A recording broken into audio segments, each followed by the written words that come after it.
Welcome into the trenches. I'm Sam Mays, and today on the show we've got a very special guest for Super Bowl week, my friend, sports consultant, the Fat Jack. How are you, sir? Loving the trenches, Sam. I mean, let's get after it. We're down in the middle of it. So, I'm an old nose guard back in my day, so this is a more comfortable zone for me as we head into the biggest football game on the planet. Yeah, man, I'm fired up to have you on, and the fact you're an old nose guard makes it perfect. You're used to being in the trenches. You're used to the heat, the physicality of it all. We're going to make it happen on the show today. Yeah, let's do it. You're excited about the game, I guess. There's so many different angles. Prop bets have blown up. I mean, everybody has an interest now in what's turning out to be a really good game coming up Sunday. Yeah, I mean, look, the Super Bowl is what we like to think here in the U.S., the world's biggest game, and it is in the world's gambling capital. Pretty crazy to think what Vegas is going to be like. They're expecting hundreds of thousands of people, and this is one of those games where you get, obviously, professional gamblers like yourself who really go all in on this. And then you're going to get guys like myself. I'm not much of a gambler at all, but I am intrigued by the access that we have to Vegas today. I'm intrigued by all the prop bets and all what looks like, quote unquote, easy money. I feel like they really bring in this casual gambler for this game, and it just kind of adds a little something to it. They do. And what a change, Sam. I mean, what an evolution we've had, I guess, good for better or worse over the last 5-6 years. I mean, Roger Goodell and company 6 years ago, we don't nothing to do with gambling, nothing to do with Las Vegas. There's never going to be a team there, blah, blah, blah. And then like a switch was flipped, starting with the NBA, but really across all leagues now, to the point ESPN has a sports book. It has changed everything, and the climate of sports gambling has absolutely done a 180 over the last 5-6 years. And as I said, for better or worse, because to your point, betting on sports is difficult, and most people lose betting on sports, and that's really one of the most important things that isn't talked about enough. This is the 1 week a year where even guys that generally speaking won't bet on sports, sometimes they'll dabble their toe into it. And I always tell them, just be careful, because they don't put out these lines to give away money. That's why we're not all Kenny Rogers wearing gold chains and hanging out in Vegas and living the life, is because it's really difficult to do. But you're right. There's more ways to bet on this game now than there ever have been in the history of America. I have to laugh when we called and connected to start this. You were researching Usher, right? The halftime performer and his catalog of music. And I'm sitting there thinking, wait, what? And you were like serious. You're like, yeah, I'm gonna make a little money on this. And I'm like, it's insane where this has gone over the years. Yeah, I think one of the top 5 reasons you might have a gambling problem is you're trying to figure out how to bet on Usher to make money on his first song or the length of the national anthem. But I do get that. I do a little research on this stuff after, of course, I go through the game, because people want to know. I mean, it's not just about, we have the crossover bets and certainly everything you can bet on within the game, but the crossover stuff, how long Taylor Swift's going to be on TV, the color of the Gatorade that's dumped on the winning coach, what Usher might sing his first song, or the national anthem, length of the national anthem, you can bet on that as well. A little bit of an asterisk there is anything that's predetermined, like first song, length of the national anthem, Gatorade color, you generally speaking can only bet on those things offshore or in Canada. Nevada has rules that unless it's random, that they don't offer lines on those type of things. So people that are taking the information and thinking, well, I'm going to run up to Kansas or whatever and bet on this, don't be surprised if you can't bet on some of these predetermined things, because obviously somebody knows what color the Gatorade is. Somebody knows how long a national anthem might be by listening to the pregame. Matter of fact, last year, or when it was in L.A., there were people that could hear the rehearsal, because that indoor stadium is indoor in LA. You could hear the rehearsals, and there were guys standing out there timing the length of the national anthem so that they could then try to turn around and make money betting on that. So where you can bet on what depends on what you're trying to bet on, and of course, what part of the country you're in. All right, let's dive into the actual game here for a second. Now, obviously, you're a professional gambler. I'm sure the amount of research you've done has been, literally all last week. I'm sure you were doing research throughout the playoffs. What are your thoughts on the game in general? Like, I look at this and, not to take anything away from Brock Purdy, but if you're just doing football one-on-one, it just seems like betting on the better quarterback is always a good bet. And I'm sure there's a lot of money pouring in on Patrick Mahomes and the Chiefs. There is, Kansas City's also a very comfortable, easy team to bet on. Not only has Mahomes been incredible as an underdog over his career, he's 10-1-1 against the spread as an underdog. they flip a switch. If there is an actual switch in the NFL, it resides at Arrowhead Stadium. They're a team that has figured out a way, and they've done it opposite this year, Sam. This is a team that, generally speaking, you think Mahomes, you think Kelsey, and then a couple of complementary pieces. That's not how this team has done it. Defensively, this is a historically good defensive team. Matter of fact, they're the only team in the history of the league to hold 20 opponents under 28 points. Wow. The other teams that held teams to 19 opponents under 20 points, the Ravens from 2000, Tampa Bay from 2002, Pittsburgh from 2005, Green Bay from 2010. Guess what, Sam? Every one of them won the Super Bowl. So This team has done it with their defense that it doesn't get quite enough credit. You're now getting this influx of defensive, pat on the back because of how they've been playing recently. But you can take advantage of that when you're betting on these things. Kansas City only averaging 7.6 points per game in the second half of their games all year long. This is a team that has 11 wins that has not been scoring in the second half. So people are wondering, why is San Francisco favored? It's because if you look at the body of work over the season, they're number one in the league at scoring in the second half, 14.1 points per game. They are more well-rounded. They have better lineup top to bottom. But to your point, when you're talking about betting, people like the quarterback and they like the coach. And in this case, the third thing would be the defense. You get the Super Bowl, defense wins championships. You're going to love Andy Reid in this spot over Shanahan. You're going to love Patrick Mahomes over Purdy, no matter what you think of Purdy. And there's he's a polarizing player for sure. And then you turn to defense and you've got a historically good Kansas City defense. So that's why 82% of all the money that's come in so far has been on the Chiefs. They're getting a ton of action. 82%. A big, big number. If it was played right now, the books would be really pulling for San Francisco to at least cover this number. That will settle as we get closer. A lot of sharp players, you'll hear me talk about on other outlets, sharp players versus squares. Sharp players are guys, there are people who win money betting professionally on sports. That is a thing. A lot of people, you'll talk to people who don't gamble at all, and you'll hear people say, nobody wins. Your house. That's not true. I personally know people who have private jets, they own golf courses, and their main source of income is betting on sports.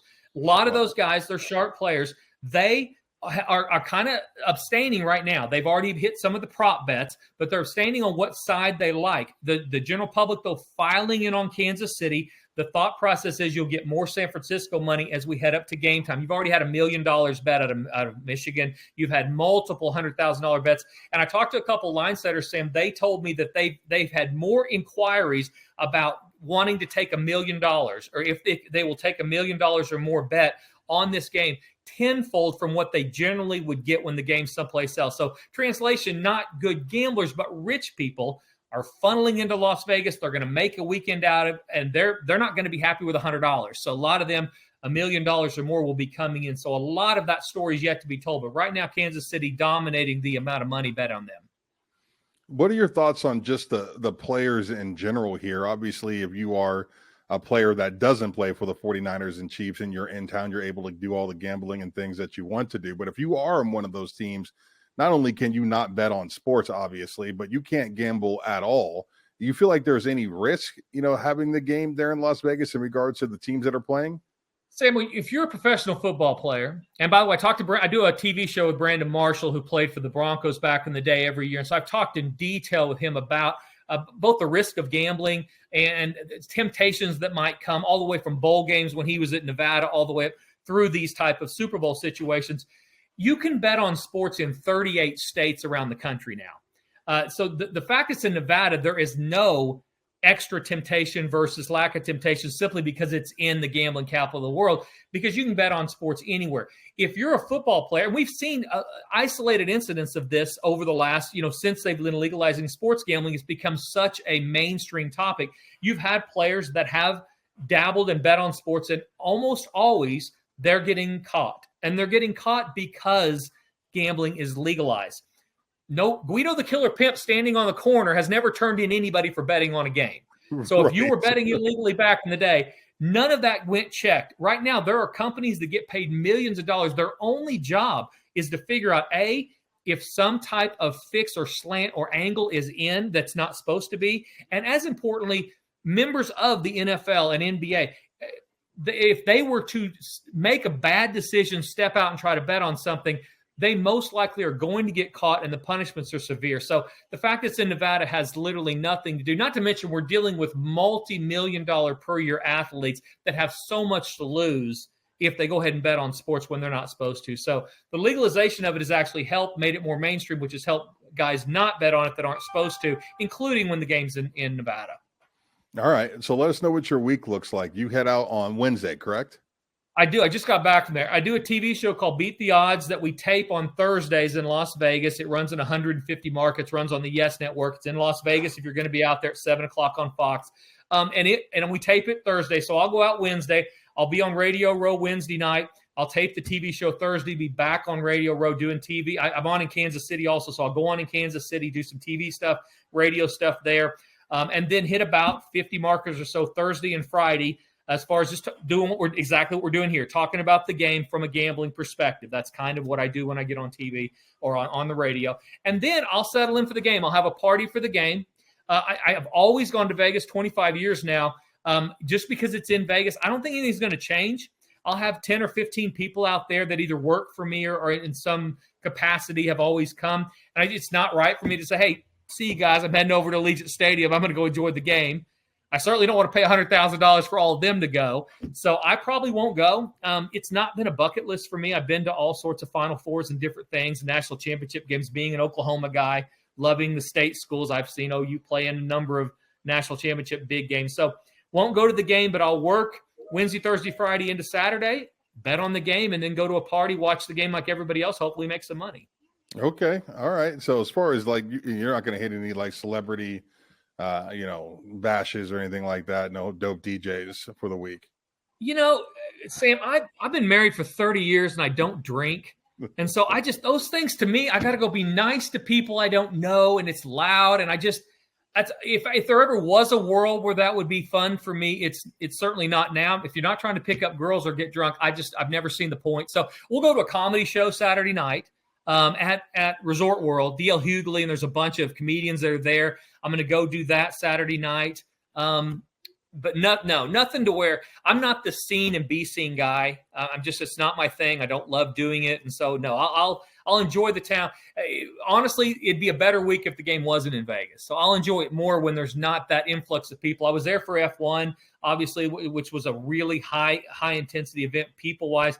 I think Vegas is ready for it because they do this type of stuff all the time, but yet to be seen on how easy it is to get around and stuff. But no, it'll be a lot of work and a little bit of saying thank you to the people who helped me do the parts of this job that I do, and then enjoying the game like everybody else. All right, very cool. Are there any like you have favorite prop bets or favorite bets? Like what are you most excited about as far as this game in the betting world? Yeah, so a couple if you're out there that are just long shots. If you just come up with one thing, you can bet on 4 or 5 different things just by thinking one thing's going to happen. So if you assume that Kansas City is not going to score a lot of second half points, which they haven't, and that San Francisco is the highest scoring team in the league in the second half at 14.1 points per game, and you think the game's going to probably be close, which no matter who you like, most people would say it's not going to be a blowout either way. You can make 4 or 5 bets based on that. Kansas City winning the first half, San Francisco winning just the second half, more points in the first half than the second half. Andy Reid's been really, really consistent in when he plays good defenses early in the game, opening up his playbook, taking more chances, those type of things. So I expect similar to what we saw last week against Baltimore, more points, more action in the first half than the second half. And you can bet on those type of things. The other thing that I think that we've got, Steve Wilkes is the defensive coordinator for San Francisco. He has been the whole with me. They've had a lot of turnover defensive coordinators. So they're going to have to keep their offense on the field, win time of possession. I think that's more of a McCaffrey-driven offense. His total rushes is 18 and a half. I think he touches it way more than that. This is do or die time, so I expect them to get him the ball a bunch. So those would be a few of them. What kind of an interesting one, Sam, the opening kickoff to not be a touchback. All right, so if you're out there watching the game, they use a commemorative ball for the opening kickoff of every Super Bowl that's not like a normal football. It's a little heavier, a little more durable. It immediately after the opening kickoff goes to the Hall of Fame in Canton, Ohio. They only use it for that kickoff. So you're getting a heavier ball for the opening kickoff. Now, this is lost the last 3 or 4 years. Guys still getting it into the end zone. It's been a touchback. But don't be surprised, even though the game's indoors, if your opening kickoff is not a touchback, and that's a plus money. So you bet 180 or 160, you're going to bet $100 to win $180. So you'll make a little bit more than even money. So that's also something to look out for, possibly not a touchback early on. As far as the game goes, I've made a ton of money this year betting under with the Kansas City Chiefs games. 14 of their 20 games have gone under the total, including last week against Baltimore. It goes under a bunch of ways. I mean, they're not going to want to open it up, not want to get Mahomes into trouble. And Shanahan and San Francisco, they're naturally a conservative offense, the brighter the lights are. So I would suspect more points. I think it's a very close game, but under the 47.5 if you're looking to bet the game. You are the man. Thank you so much, man. I really appreciate you taking the time to join us. And for everybody watching this, what is the best way to, get some more of your content, or if you're looking to, hire you as a consultant? I mean, from what I can tell, you usually do pretty well for yourself in this world. I do, and everything's posted on the website. Go to fatjacksports.com. I always tell people, if you're going to start betting on sports, acknowledge the fact that 97% of sports bettors lose. That's the first place to start. It's very difficult. And if you're not going to do something different, which is really difficult for people, then get somebody that knows what they're doing, that's honest also. Everything I do is posted and documented on the website. Every play's listed there.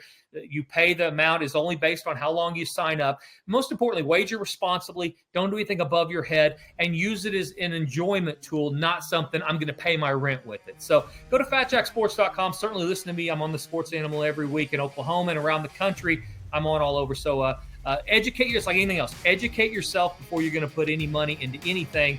If you're going to play golf, you're probably going to go hit some range balls first. This is the same thing. If you're going to invest a little money into it, make sure that you've educated yourself. The one and only Fat Jack. Thank you, sir. I appreciate your time. Have a great Super Bowl weekend. Everybody have a good time.